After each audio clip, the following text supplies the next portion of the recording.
capítulo 7. Luego que el muro fue edificado, dice el versículo 1, y colocadas las puertas, y fueron señalados porteros, cantores y levitas. Sí, ahí nomás. Aquí comenzamos el capítulo 7. Hermanos, revisando comentarios, libros, en realidad, por ejemplo, el texto de Rick Warren, de Una iglesia con propósito, o un líder con propósito, este capítulo se lo salta, no está. Y en el otro libro de liderazgo también, tampoco está este capítulo. Pásame otro ladrillo de Charles Swindoll. Tampoco está este capítulo, el capítulo 7. Entonces, dije yo, ¿qué hacemos? Porque en realidad este es un capítulo que mayormente enfrenta el tema de un censo. Grupos de familia, es un capítulo larguísimo, pero habla de nombres y personas, nombres y personas. Pero encontré interesante algunas cosas en los primeros versículos. Sobre todo en este texto que nosotros estamos comenzando. Yo les planteo lo siguiente, hermanos. ¿Cuántos hoy construyen una familia, un hogar? Yo creo con todo mi corazón que la aspiración máxima de toda persona siempre es tener una familia bien organizada. Tener un hogar bien constituido. Más que un auto, más que una casa, más que dinero ahorrado, más que bienes, yo creo que uno de los anhelos más grandes que tiene todo ser, toda persona, es tener un hogar bien constituido. Y a veces es difícil esto. A veces cuesta mucho. A veces se cometen muchos errores. A veces toma mucho tiempo consolidar la familia y el hogar que tenemos. Pero gloria a Dios por aquellos que lo alcanzan. Por ejemplo, dicen las estadísticas que una persona que viene de un hogar mal constituido tenderá a tener también un hogar mal constituido.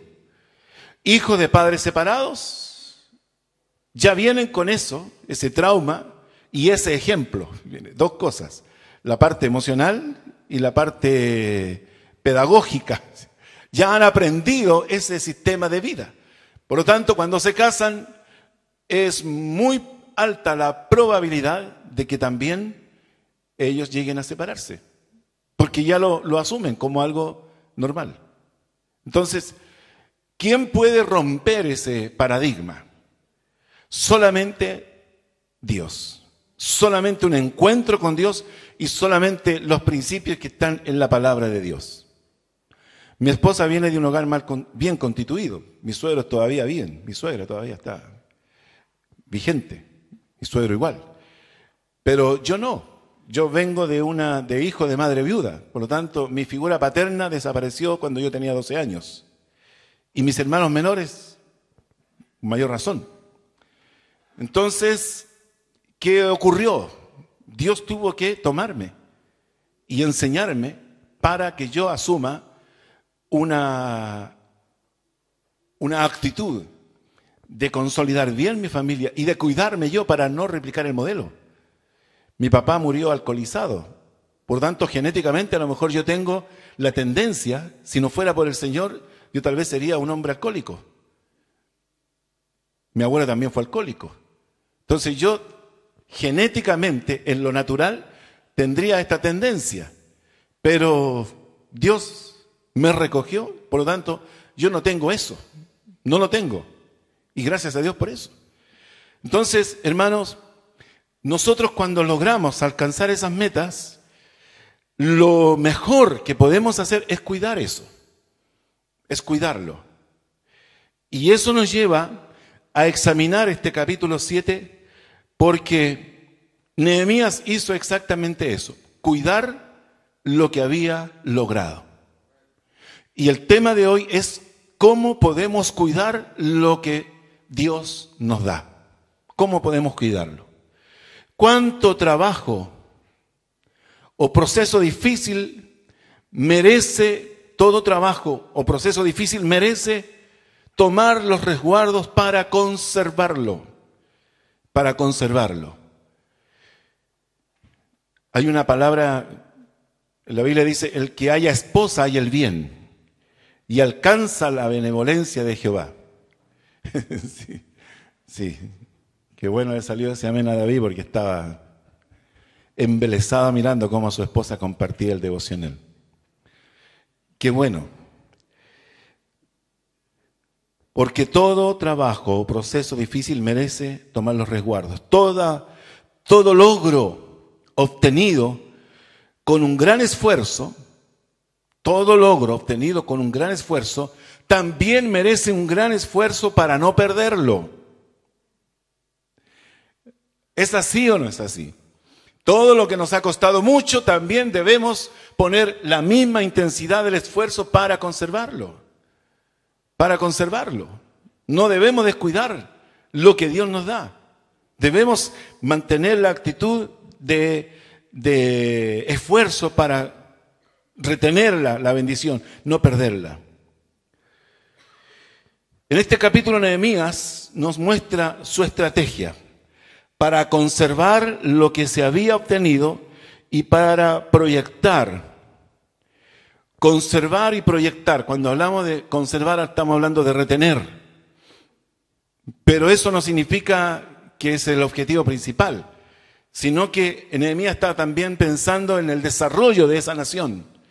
Está pensando en la prosperidad. Está pensando en mejorar sostenidamente la calidad de vida de quienes vivan allí. En la seguridad, exactamente. También en mejorar la convivencia, en mejorar la relación con Dios. Conservar y proyectar. En este capítulo Nehemías nos muestra eso. Ahí el tema de la seguridad es uno de los primeros temas que aparecen en este capítulo. Siempre los resguardos deben considerar las tres dimensiones del ser humano. Siempre. El aspecto físico, el aspecto mental y el aspecto espiritual. Lo físico, lo mental y lo espiritual.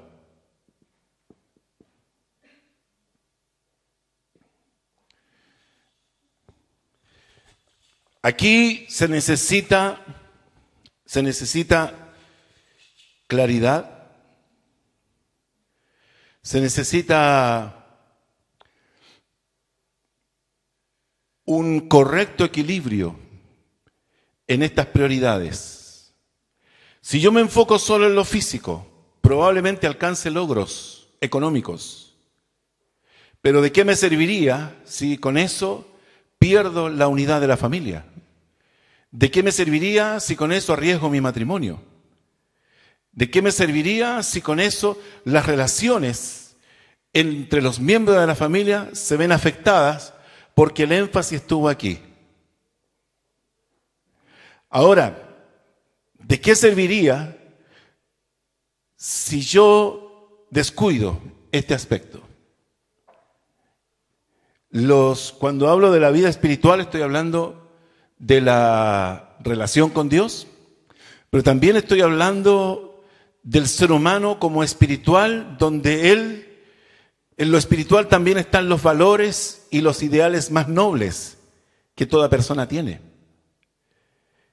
No es solamente mi relación con Dios, sino que la expresión de mi espíritu tiene que ver con mis ideales más nobles. Por lo tanto, yo no puedo descuidar este aspecto. Tampoco puedo enfatizar solo el aspecto espiritual, menospreciando este aspecto. Porque ahí yo estaría cayendo o rayando en lo absurdo. cayendo en un misticismo. Mucha gente cae en esto, menosprecia todo esto y cae en esto. Y esto le produce un desequilibrio porque esto trae una mala relación en la familia y esto, por supuesto, que es un descuido absoluto. Hermanos, aquí es donde nosotros tenemos que enfocarnos en mantener un equilibrio sano. Ningún aspecto es más importante que el otro. Todo está directamente relacionado. Nosotros somos cuerpo, alma y espíritu. Por lo tanto, debemos cuidar nuestro cuerpo, debemos cuidar nuestra alma y también debemos cuidar nuestro espíritu. Y para eso yo debo tener claras las prioridades. Hoy hay muchas familias que alcanzan logros materiales, pero se produce un desbalance porque sacrifican el bienestar del alma y el bienestar del espíritu en pro del bienestar físico. O a veces se prioriza este bienestar del alma y se sacrifican estos dos aspectos. Tenemos que tener un equilibrio. El versículo 1 dice: el muro fue reedificado y colocadas las puertas. El muro, por lo tanto, la obra material ya está concluida. Esto revela de que ellos se enfocan en la parte física por la seguridad. Es importante tener una seguridad mínima, porque de allí nos proyectamos. Hay no sé si han escuchado hablar de la pirámide de Maslow. Bueno, la pirámide de Maslow es un estudio, no sé si un sociólogo hizo, creo, de apellido Maslow, y este hombre sociólogo dice que el ser humano, partiendo de cero, lo primero que necesita es la seguridad mínima de su cuerpo. La seguridad mínima de su cuerpo. Luego de eso, cuando tiene eso mínimo, por decir techo, abrigo, comida, cuando está eso como mínimo, podemos ascender a las partes de las relaciones, la integración social, el desarrollo de la familia, etc. Y luego, cuando está eso, podemos proyectarnos hacia un nivel superior al desarrollo de la vida espiritual. Eso está comprobado. Es un estudio sociológico.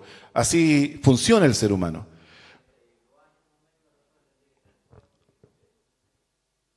Idealmente, ¿cierto?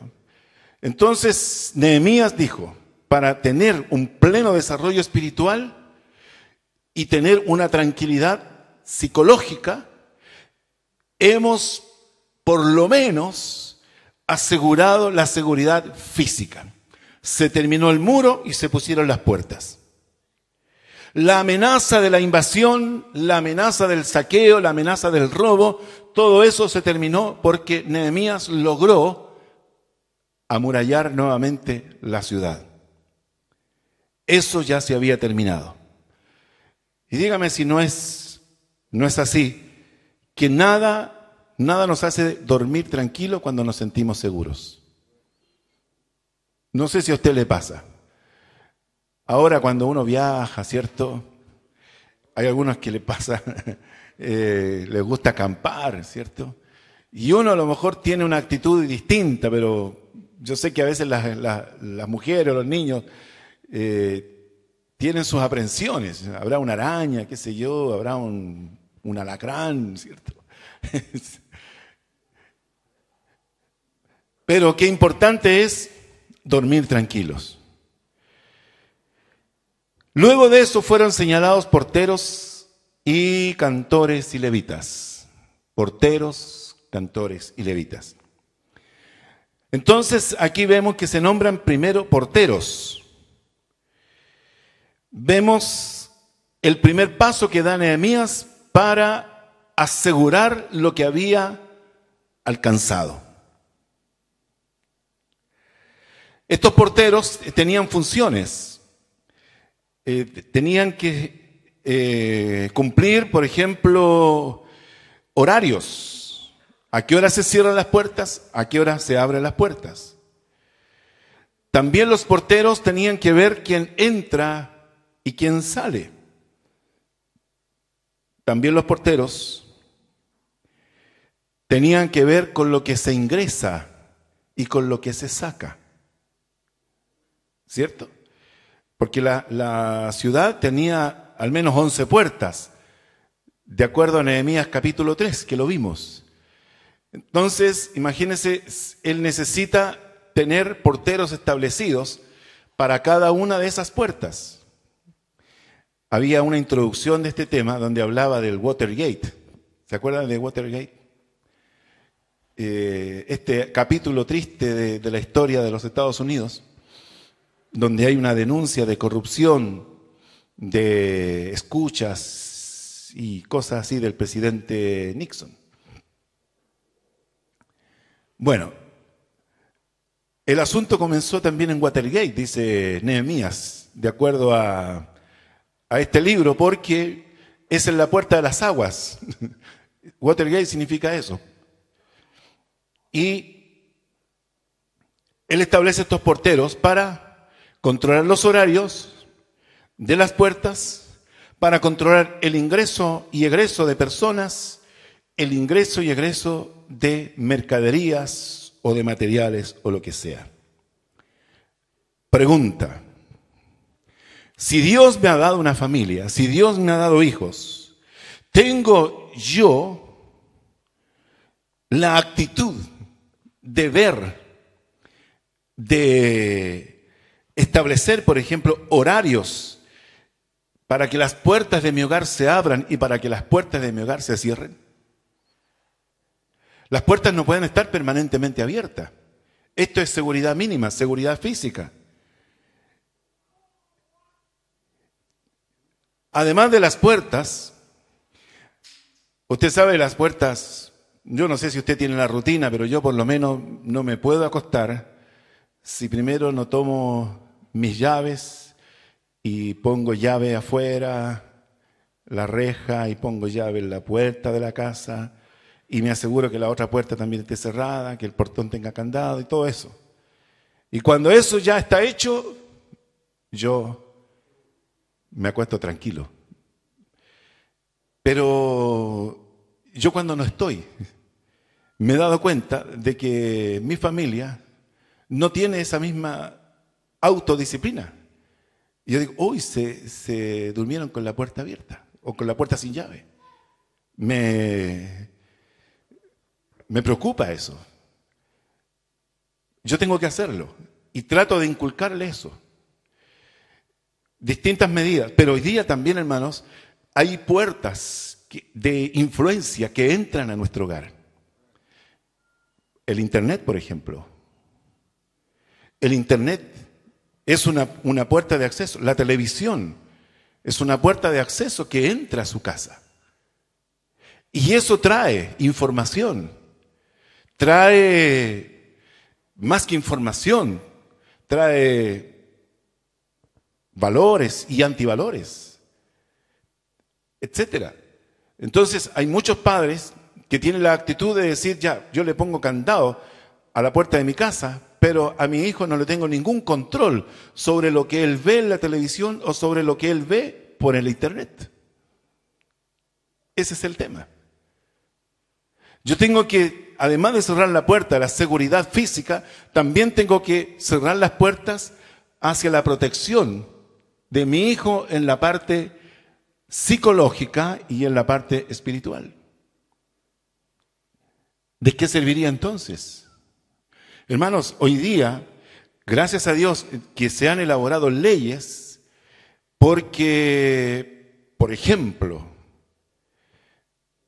a través del chat o a través de otras formas de comunicación, hay gente que seduce pequeñas, a infantes, no digo infantes, pero adolescentes. Los seducen. Esto ya está, en esto había un tremendo vacío legal. los legisladores tuvieron que ponerse al día con esto, porque este desarrollo tecnológico ha ido avanzando tan fuerte que los señores políticos, legisladores, estaban como quedando atrás. Se ha comprobado. Hombres que han seducido, se han hecho pasar por otras personas. Cómo los inducen, por ejemplo, a exhibir su cuerpo, a desnudarse frente a una cámara. ¿Qué ocurrió allí? No hubo un control de la puerta. No es solo la puerta física, sino que también la puerta, ¿cierto?, de nuestros accesos para proteger la mente y el espíritu de aquellos que están con nosotros. ¿Quién tiene control de lo que ven nuestros hijos en la televisión? Yo no sé si usted se ha dado cuenta, pero hoy día lo que antes era acompañado de un pitito, ¿cierto? Cuando un humorista o una persona se le salía el exabrupto, ¿cierto?, de una palabra soez, garabato, ¿cierto? Le ponían un pitito y quedan todos diciendo, ¿qué habrá dicho en ese pitito, ¿cierto? Pero el tema del pitito es que parece que el pitito se fundió, ¿cierto? Se quemó de tanto uso que al fin, y no lo repusieron. Y hoy día el tema del garabato es, pero lo más normal.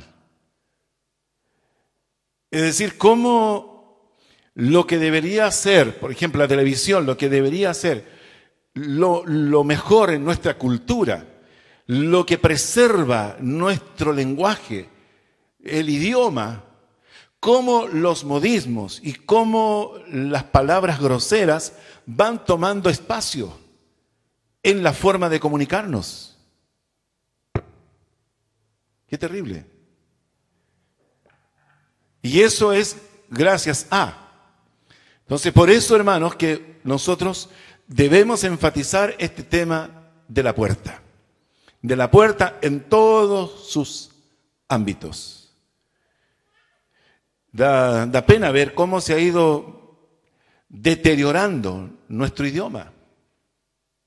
Cómo a mí me preocupa, por ejemplo, que la Real Academia Española incorpore palabras groseras de nuestro lenguaje que se masificaron tanto que ahora tienen que recoger esa palabra e incorporarla.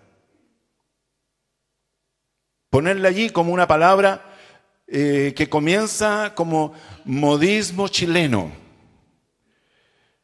Una palabra terminada en on. Entonces, como esa palabra está incorporada en el diccionario de la Real Academia de la Lengua Española, todos nos podemos sentir en libertad de usarla.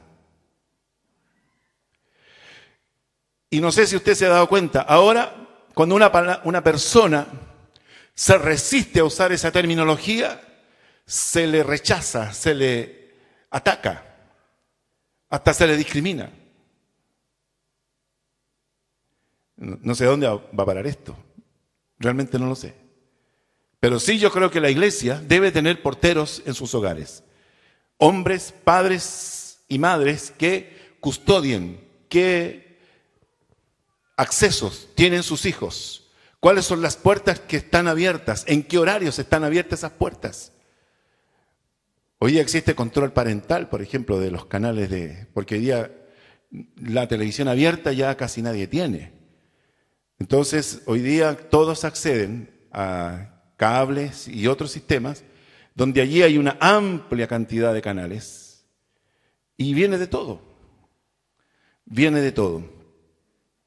Entonces, hermanos, el llamado es, ¿tiene usted el control de todo eso como portero de su casa?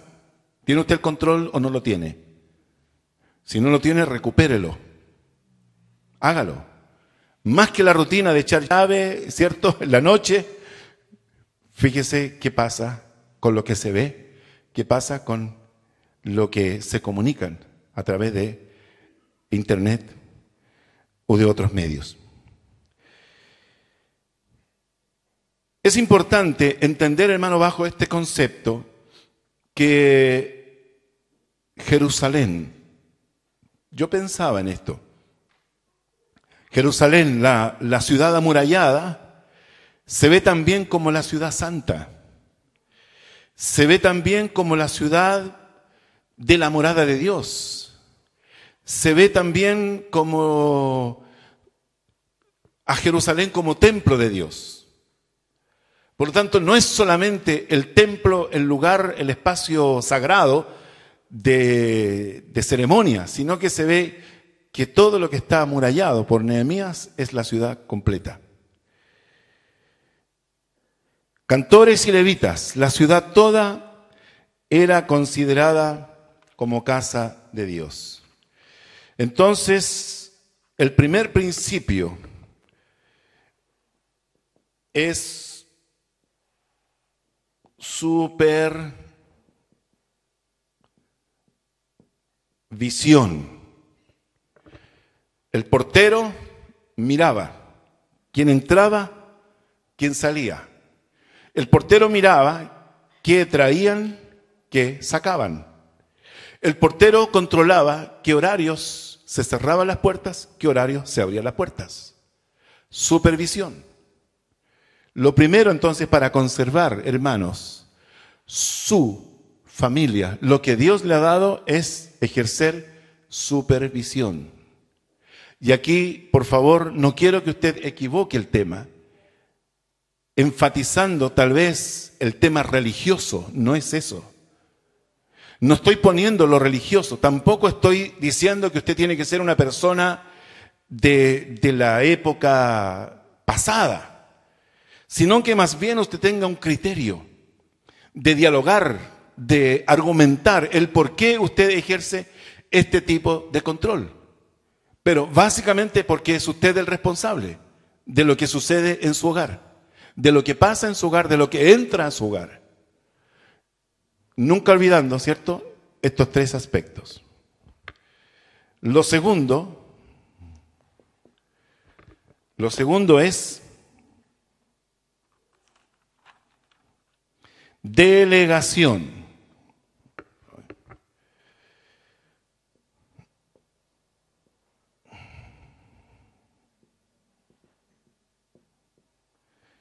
¿Qué hizo? Es importante dentro de la buena administración delegar funciones. Usted no está para ejercer todo el control. Usted tiene que tener un socio o una socia. Lo ideal sería que fuera su esposo, su esposa. Él debe ser, o ella debe ser su aliado en esto.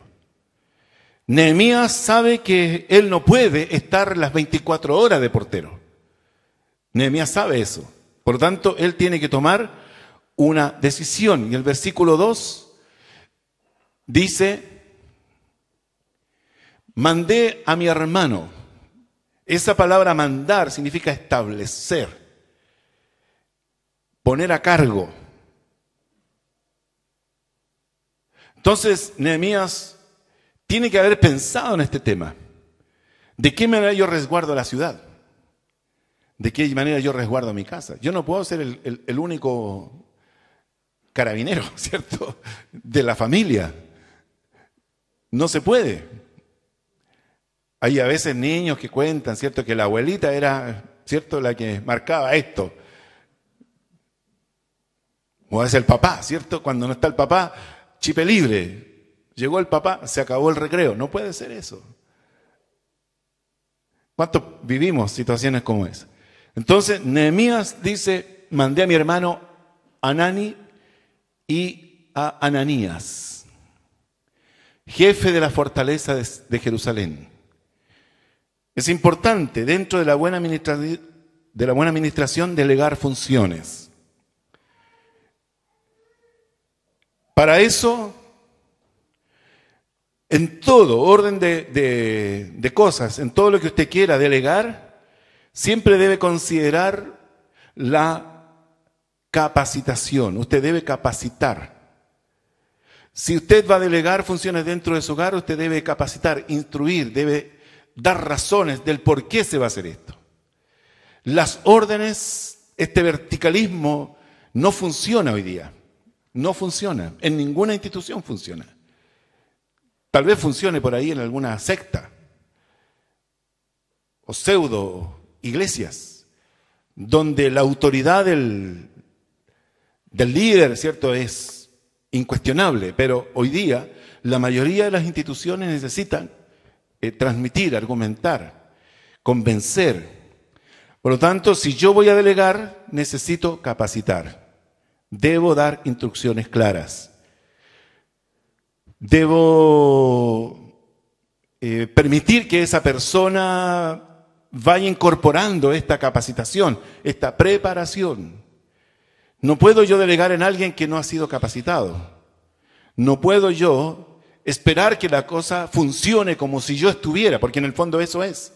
Si yo no he tenido una muy buena conversación con mi esposa, por ejemplo, si vamos a ponernos de acuerdo en que entre los dos vamos a resguardar la seguridad de nuestra familia, tenemos que conversar el tema. También yo necesito confiar. Si yo voy a delegar, necesito depositar confianza.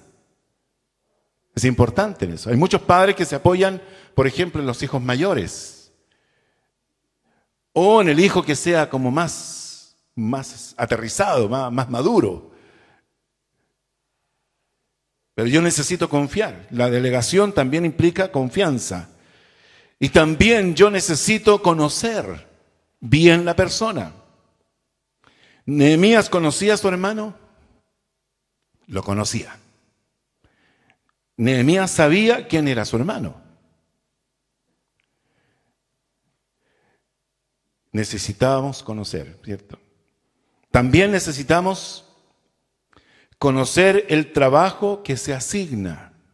Si yo delego, no solamente tengo que dar el tema del trabajo, sino que yo tengo que haberme preocupado de probar yo mismo cómo funciona ese trabajo para así yo delegarlo. Porque puedo responder preguntas, porque yo ya lo probé, ya pasé por allí. Y también debo conocer si esa persona tiene las aptitudes suficientes, aptitudes de ser apto para. Y también tengo que saber si esa persona tiene la actitud correcta. ¿Se da cuenta? Importante esto. Entonces, cuando hablamos de conocer, tenemos que hablar, cuando hablamos de delegar, tenemos que hablar de capacitación, tenemos que hablar de confianza y tenemos que hablar de conocimiento. Y tenemos que hablar de conocimiento primero de quién es la persona. Segundo, tenemos que conocer el trabajo que le asignamos a esa persona. Tenemos que conocer si esa persona tiene las aptitudes para hacerlo y si esa persona tiene la actitud correcta para hacerlo. Porque puede tener todo lo anterior, pero si tiene la actitud equivocada, esa persona tarde o temprano va a abandonar o socavar lo que para mí era importante. Nehemías conoce el corazón de su hermano. Nehemías sabe que la carga que él tiene por la ciudad se la transmitió precisamente su hermano. Nehemías sabe que su hermano ama a Dios tanto más que él.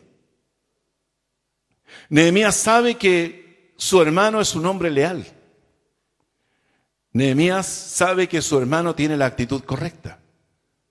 Por lo tanto, a veces esto no es nepotismo, es simplemente reconocimiento de las aptitudes y de las actitudes que tiene la persona en quien se delega. Y del otro, dice que Nehemías dividió la ciudad en dos territorios. Uno lo entregó a Hanani, su hermano, porque Dios lo usó para transmitir la carga por Jerusalén, porque amaba a Dios, porque amaba la ciudad, porque también Hanani tuvo la fe suficiente como para viajar desde Jerusalén hasta Susa, la capital del reino, para entrevistarse con él. Porque también tal vez tenía la esperanza de que Nehemías hiciera algo. En esto de, hermano, cuando uno tiene una carga por alguien, tiene que jugársela. Y Hanani se la jugó por la ciudad de Jerusalén, viajando hasta Susa y entrevistarse con su hermano. Qué importante, hermano, es saber el nivel de contactos que a veces podemos tener. Uno se lleva sorpresas a veces de personas que están puestas en lugares de influencia. Tal vez no tienen todo el poder como para resolver algo, pero sí pueden, a través de lo que llamamos la otra vez, ¿se acuerda? Explotamos mucho este tema de las correctas relaciones, de la integridad, del testimonio. ¿Con qué cara habría hablado Nehemías con el rey acerca de Jerusalén si hubiese tenido mal testimonio? No habría podido hacerlo. Uno nunca sabe, hermanos, cómo su testimonio puede servirle el día de mañana, en lo que jamás a veces esperamos. Simplemente el testimonio. Y fue suficiente. Pero también vemos que el otro sector de la ciudad fue entregado a Ananías. Y la Biblia lo define como un varón de verdad. Esto está en el versículo 3. No, perdón, el 2. Este era varón de verdad, temeroso de Dios más que muchos. Temeroso de Dios más que muchos. Pero me llama, no sé si a usted le llama la atención de que sea un varón de verdad. Es que habrán varones de mentira.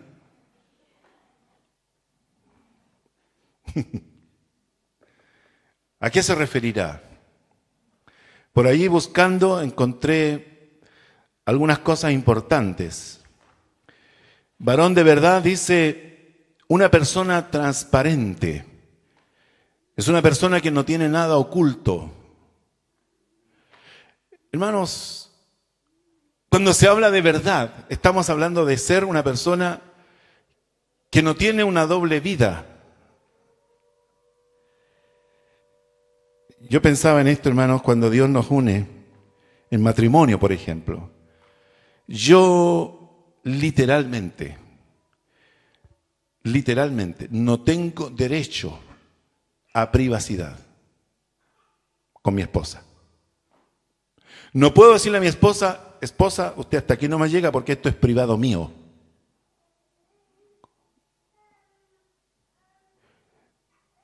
Yo a mi esposa le digo, ahí está mi teléfono, revíselo.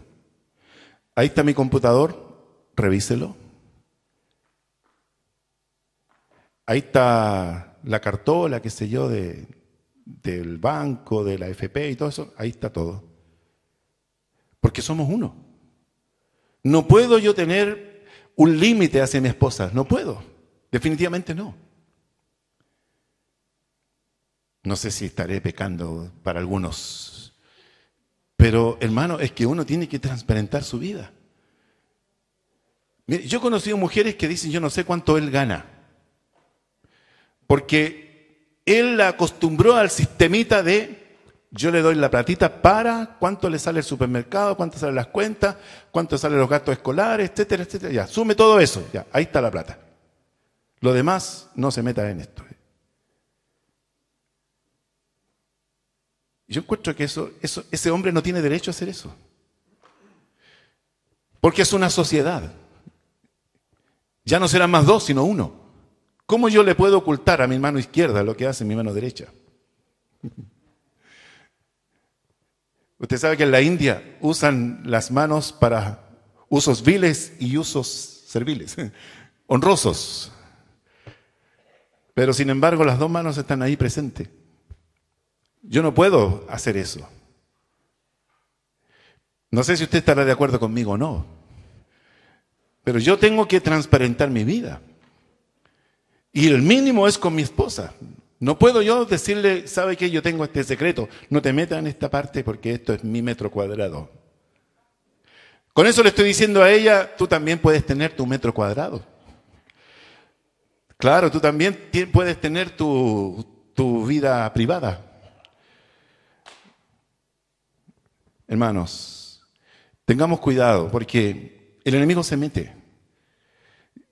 Si mi esposa no trabaja generando plata, Pero es ella la que tiene un horario mucho más largo que el mío, cuidando mi hogar, cuidando a mis hijos. Por lo tanto, lo que yo estoy generando como dinero, como ingreso de mi familia, no es que yo me lo esté ganando solo, sino que somos un equipo. Es el ingreso familiar. Yo no tengo derecho a usar eso, no tengo derecho. Mi esposa me critica porque me dice, tú ni siquiera un par de calcetines te compras solo. Es que yo no puedo tomar la decisión de comprarme un par de calcetines simplemente porque yo lo necesitaba, ¿no? Lo converso contigo. Entonces le digo a María, ¿cuándo vamos a ir al mall a comprar un par de calcetines? No, es broma. Pero puede ser. Es que, hermano, de esa forma yo no puedo decir que administro lo mío. Yo tengo que asumir responsablemente la administración de los ingresos de mi casa. Entonces, si alcanza para algo, alcanza. Si no alcanza, yo tengo que priorizar. Y yo creo que está bien eso. Es más, la otra vez lo compartíamos. Si ella es la que tiene la gracia de administrar dinero y él no, sabe que por el bien suyo, personal, por el bien de su familia, entréguele el sobre a ella. Porque él compra todo y se encalilla en todo. A veces, no sé si en las empresas ocurre todavía, pero vienen a vender ropa, vienen a vender muebles, vienen a vender longaniza, vienen a vender mantequilla del sur, queso y un montón. Y él se encalilla, total, se lo descuentan a veces por planilla, pero al final igual eso se paga. Este hombre era de verdad. Entonces decimos que es un hombre transparente. No es como el hipócrita. Esa palabrita a veces suena fuerte, pero en el fondo, ¿sabe lo que es un hipócrita? La palabra viene del padre del teatro griego, o de la tragedia griega, Hipócrates. Y tenía que ver con las representaciones. El actor griego de la antigüedad, que usaba una máscara según el papel que le tocaba representar. Una máscara según el papel que le tocaba representar. Entonces hay algunos que andan con una colección de máscaras. Sí. La máscara del santo. ¿Cierto?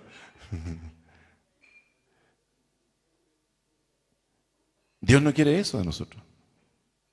Dios nos quiere de verdad. Sinceros. Sí, la hipocresía es la actuación. Es representar algo que no es. Yo sé que a la larga, hermanos, el usar máscaras va a llevar a una persona a un colapso. Porque va a acumular tantas actuaciones, según sea necesario, que en el fondo el maquillaje le va a cansar. Algún día se va a equivocar de máscara.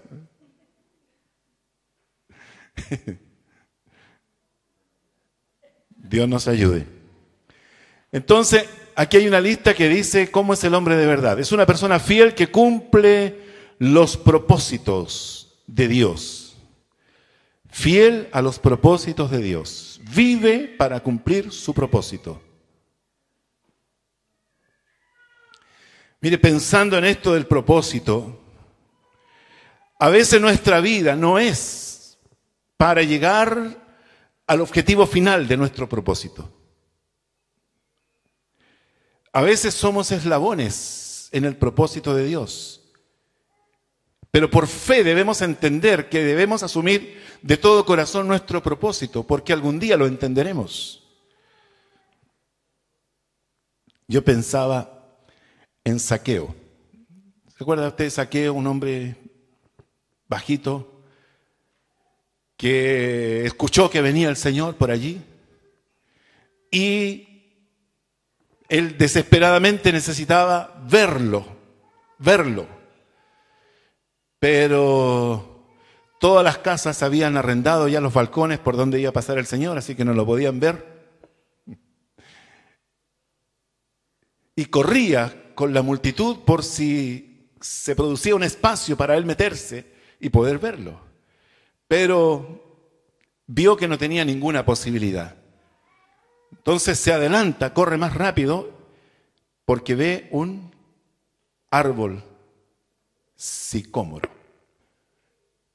Y él dijo, aquí está mi oportunidad.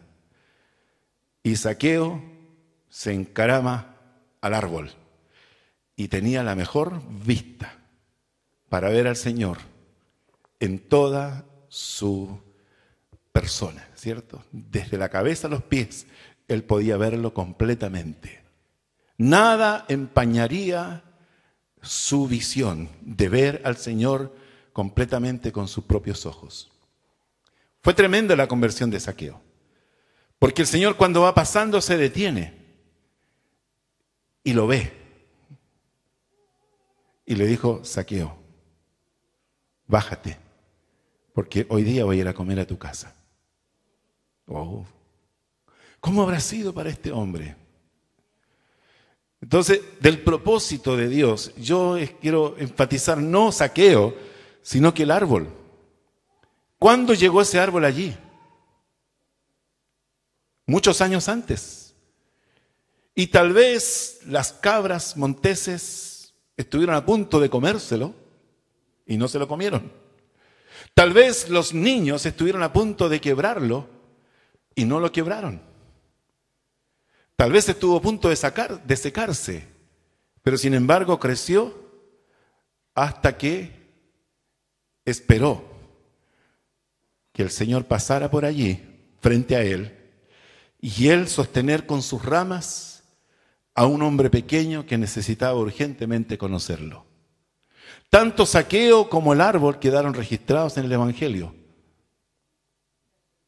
¿Se da cuenta?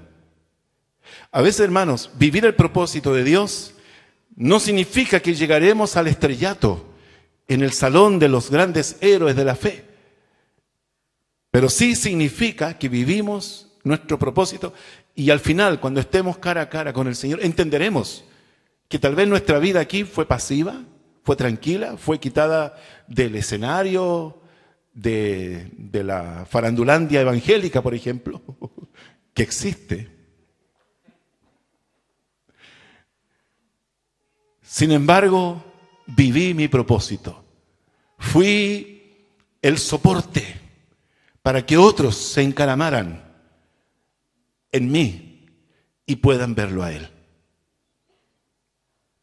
El árbol no dijo nada, pero estuvo allí con sus ramas firmes para soportar el peso de este hombre que solamente porque estaba ese árbol allí, este hombre lo pudo conocer. Hermanos, a veces nuestro propósito es así, estar allí, firme, arraigado, porque alguien va a trepar sobre nuestros hombros para poder verlo a Él, conocerlo a Él. Este es un misterio, pero un hombre de verdad es un hombre que es fiel al propósito de Dios. Es una persona de verdad y que busca lo que es verdadero. Persona de verdad. Hermano, en este hombre no hay mentiras. No hay mentiras. Esto es muy importante. Cuando una persona falta a la verdad y habla mentiras, de alguna manera se sale de la cobertura de Dios, porque Él es el camino, la verdad y la vida, ¿cierto? Y se pone bajo el padre de mentiras. Como que entrega su mente a la influencia de lo falso, el padre de mentira. No sé si estaré exagerando un poco la cosa, pero si uno realmente es un hombre de verdad, es una persona que siempre habla verdad. Y si no habla verdad, es una persona veraz que habla la verdad en amor. Es una persona estable que no fluctúa según lo que oye. Es una persona que está allí fiel, siempre, igual. No fluctúa. A veces hay cristianos fluctuantes, a veces muy encumbrados, otras veces por abajo. A veces con mucho entusiasmo, otras veces totalmente desanimados. Hermanos, realmente una persona de verdad, un hombre de verdad es una persona que mantiene un nivel permanente de relación con Dios, un nivel estable. Venga el invierno, no importa, o el verano. En todas las estaciones del año, ahí está, fiel. Fiel. A veces hay épocas del año en que hay más fruto, las cosechas, verano, principios de otoño, pero también a veces hay épocas donde no hay fruto, pero es la oportunidad de echar raíces. Cuando usted ve el árbol desnudo, sin ramas, o sea, sin hojas, es invierno, no tiene fruto, pero es la oportunidad que él tiene para echar raíces, para engrosar su tronco, sus ramas, hacerse más fuerte. También es una persona recta que anda en sendas de rectitud. ¿Cómo se llega a ser un hombre de verdad? Por el ejemplo de padres piadosos. Si usted tuvo buenos padres, gloria a Dios. También por la enseñanza de maestros piadosos. Mire, más que maestro piadoso es tener un espíritu enseñable. Espíritu enseñable. Yo debo asumir que me falta mucho por aprender, pero mi aprendizaje depende de mi actitud de ser una persona enseñable. El autosuficiente, ese no le sirve a Dios. Nosotros necesitamos ser tratados, ser perfeccionados, ir creciendo en la gracia. Y eso se obtiene a través de una actitud humilde para ser enseñado. También por su propia búsqueda de una relación auténtica con Dios, ser un genuino buscador de la presencia de Dios. Nunca se conforme con lo que usted ha recibido de Dios, porque Dios siempre tiene más para usted. No se desconecte de Dios. Probablemente habrá días difíciles, pero mientras más difíciles sean sus días, más intensamente usted debe aferrarse al Señor. También por su propia búsqueda, a través de la lectura disciplinada de la Biblia, por su entrega a los propósitos piadosos, por sus relaciones piadosas con los que tienen el mismo deseo de agradar a Dios. Aquí es donde uno también debe cuidarse. ¿Qué relaciones me convienen? ¿Qué relaciones no me convienen? Aquí el tema es influencia. Si la relación con personas es una influencia negativa conmigo, yo debo cortar esas relaciones. Si por otro lado yo puedo influir en el comportamiento de esa persona para bien, yo debo mantener esa relación por la salvación de esa persona. Pero no permitir que la amistad de personas que me transmitan antivalores me lleven a vivir a mí una vida coja en los caminos de Dios. A veces uno, por agradar a los amigos, cede. Pero ese ceder, hermanos, yo veo en la Biblia que no se justifica. Uno no tiene que estar agradando a las personas. Yo puedo tener mucho afecto con alguien. Tengo amigos que no son cristianos, pero ese amigo sabe que yo no me voy a drogar con él. Esa persona sabe que yo no voy a ir a un carrete con él. Sabe. Mi amistad con Él está en otro nivel. Él sabe que yo tengo al Señor y Él sabe que de mí va a escuchar siempre algo bueno.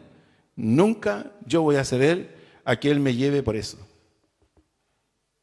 Al principio en mi conversión yo jugué un poco a eso, pero me fue muy mal. Porque a la postre yo me alejé de Dios.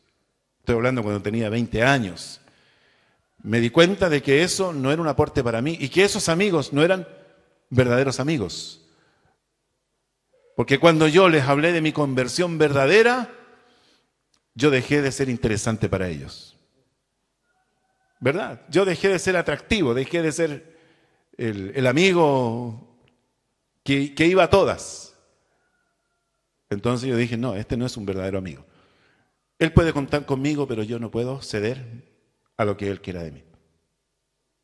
Tengamos cuidado, porque a veces uno por ser aceptado en un ambiente social cede a los principios, pero eso a la larga le pasa la cuenta porque pierde su testimonio. Ya no puede hablarle de Dios, no puede hablarle del Señor, porque cayó en la trampa. El enemigo lo silenció para siempre, porque perdió eso que era tan importante. Por lo tanto, también dice que mide sus relaciones con otros por el deseo de agradar a Dios. También es una persona que mantiene relaciones positivas con otros. Una persona llega a ser transparente por su profunda relación personal con Dios por medio de Jesucristo y por una auténtica relación de amor con otros. ¿Cómo era este hombre? Un hombre de verdad, un hombre que era temeroso de Dios.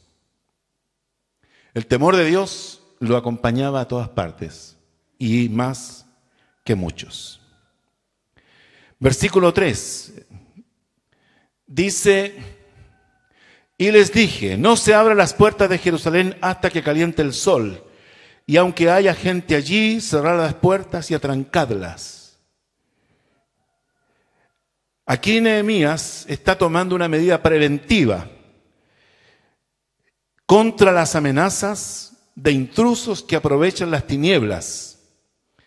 El Señor siempre enfatizó esto, las obras de las tinieblas, las obras del día. Entonces Nehemías tiene claro esto, de que él no puede tener las puertas abiertas cuando las obras de las tinieblas son las que están prevaleciendo. Yo le pregunto, hermanos, porque aquí habla de horarios, hasta que nos salga el sol, no pueden sacar las trancas. Tiene que estar esto muy seguro. ¿Existen horarios en su hogar? A veces los instintos naturales, ¿cierto?, nos llevan a tener estilos distintos. No estoy en contra de eso, pero creo que la autodisciplina es vital en todo. ¿Existen horarios para comer, por ejemplo? Mi esposa dice que en su casa cuando era niña hasta las 10 nomás había desayuno. El que se levantaba después de las 10, sobre todo en vacaciones, después de las 10 no tenía derecho a vacaciones. Así era mi suegra, ella marcaba esto. ¿Existen horarios para comer? ¿Existen horarios para levantarse? ¿Horarios para acostarse? ¿Horarios de salidas? ¿Cuántos padres son enfáticos en establecer horarios en los permisos? Tiempos de trabajo, tiempo de descanso, todo tiene su tiempo, dice. Tiempo de dormir, tiempo de recrearse. Pero es bueno esto, ser autodisciplinado. Los relojes funcionan, ¿cierto? No porque quieran marcar nuestros tiempos, pero sí sabemos que el reloj marca exactamente el ciclo, ¿cierto?, del día, de las 24 horas. El reloj lo único que hace a mí es decirme las horas que llevamos respecto de la rotación de la Tierra, nada más que eso. Por lo tanto, yo debo administrar correctamente esos tiempos. Es bueno. Yo he conocido gente que no le gusta esto. No, yo al niño le doy de comer cuando él tenga hambre. Yo al niño lo voy a dejar dormir hasta que él duerma y despierte solito. Eso no puede ser. Uno tiene que organizar la vida. Organizar bien su hogar, su familia. Aquí Nehemías dijo, aquí las trancas no se sacan hasta que no caliente el sol. Cerrar las puertas y atrancarlas.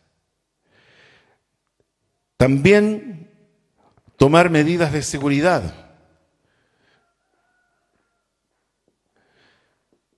Medidas de, ya lo hemos mencionado un poco, medidas de seguridad. Les preguntaba hace un rato, ¿tiene usted alguna rutina de la seguridad física de su hogar? Cerrar llaves, cerrar con llave. El que paga la luz, apaga la luz. ¿Ha escuchado usted ese dicho? Sí. El que paga la luz es el que apaga la luz. Uno tiene que inculcar estas cosas. El uso correcto del agua, por ejemplo. Su agua. Cuidemos nuestra agua. Usted la paga, sí, tiene todo el derecho a usarla, pero no a despilfarrarla. Usemos lo que necesitamos. Eso es bueno.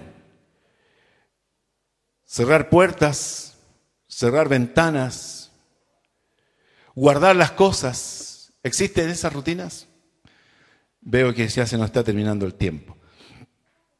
Tomar medidas de seguridad. También ordenar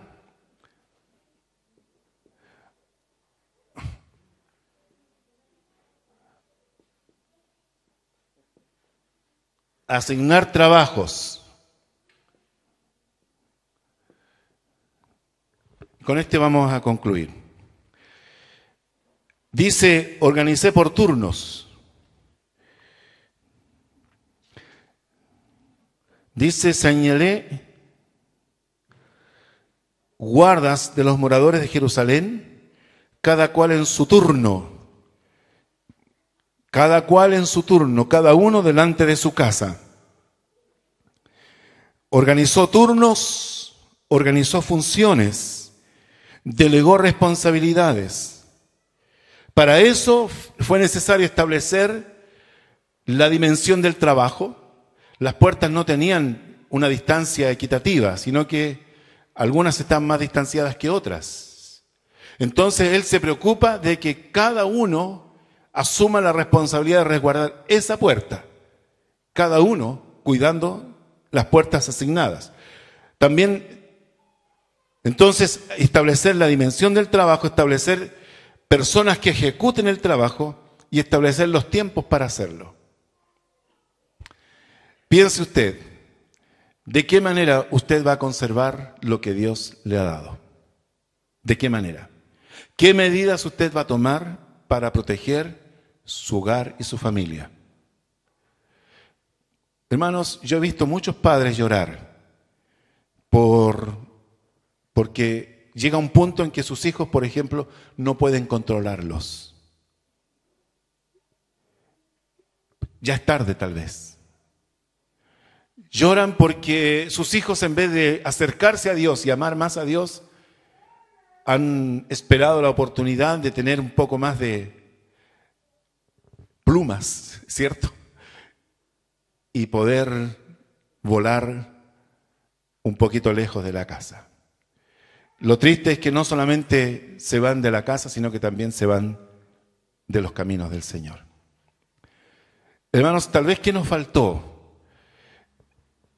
Algún día vamos a hablar acerca de los estilos de paternidad. Hay estilos permisivos, hay estilos tolerantes, hay estilos que son restrictivos, pero hay estilos que son generosos, que tienen cuidado, estilos con supervisión, amor pero con supervisión, distintas formas. Pero lo más importante, hermano, es que todo esto que vemos aquí en esta palabra nos pueda ayudar. Dijimos que teníamos que establecer prioridades físicas, mentales y espirituales. Y para eso tenemos que ejercer una supervisión en lo físico, supervisión en lo mental y en lo espiritual. También debemos delegar para que esto funcione mejor y así cada uno de estos puntos. También dijimos que había que establecer un orden correcto en los horarios para el resguardo de lo físico, etc. También tomar las medidas de seguridad y asignar trabajos. Dentro de este mismo tema, lo vamos a ver el próximo domingo, es tener una visión de crecimiento, una visión de proyección, de qué es lo que viene a continuación. Dice, la ciudad era espaciosa, versículo 4, y grande, pero poco pueblo dentro de ella. Y no había casas reedificadas. Es decir, Dios puso para ellos una ciudad amplia y espaciosa, aunque poco pueblo dentro de ellas. Nosotros tal vez como familia somos pequeños, somos pobres, pero no sabemos qué proyección podemos llegar a tener. Como iglesia también tenemos mucha proyección, pero la proyección siempre se apoyará en las medidas de resguardar para conservar lo que Dios nos ha dado. ¿Qué cosas le ha dado Dios? Le ha dado una familia, le ha dado una esposa, le ha dado hijos. Tome las medidas de seguridad para que no pierda lo que Dios le ha dado. Al contrario, esas medidas le servirán para proyectar a su familia a cosas mucho mejores. Donde usted llegó no significa que sus hijos van a llegar donde usted llegó. Sus hijos pueden llegar mucho más lejos. Depende de la proyección que usted les dé. Viva el propósito de Dios, silenciosamente, tal vez como el sicomoro, pero debe ser lo suficientemente fuerte para que puedan trepar a través de usted para llegar a conocer al Rey de Reyes y Señor de Señores. Sea un hombre de verdad, sea una mujer de verdad. Amén. Oramos. Te damos gracias, Padre, porque tú nos desafías, Señor, a través de tu palabra y de tu sabiduría, a creer en ti, a creer, Señor, que todo puede ser diferente cuando estamos tomados de tu mano. Que la proyección de aquellos que dependen de nosotros no tiene límites cuando nosotros los encauzamos bien a través de tu palabra y de tus principios.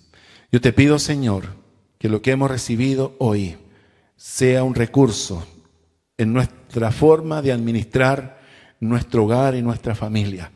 Yo te ruego, Padre, que lo que hemos recibido hoy sea algo práctico, de tal manera que nuestras prioridades estén equilibradas, que velemos por la seguridad física, pero también por la convivencia interna, por la salud mental. También velemos, Señor, por nuestra salud y bienestar espiritual, que primeramente es nuestra relación contigo. Gracias te damos, Señor, por lo que hemos recibido. Bendice cada uno en forma especial, los padres, jefes de hogar. Bendíceles, Señor. Revísteles de tu gracia y de tu sabiduría y también de la fortaleza de tu carácter para tomar medidas si necesitan tomarse, para hacer los ajustes necesarios de tal manera que no pongan en riesgo lo que tú les has dado. Gracias te damos, Señor, en el nombre de Jesús. Amén. Amén. Dios les bendice, mis hermanos, y muchas gracias.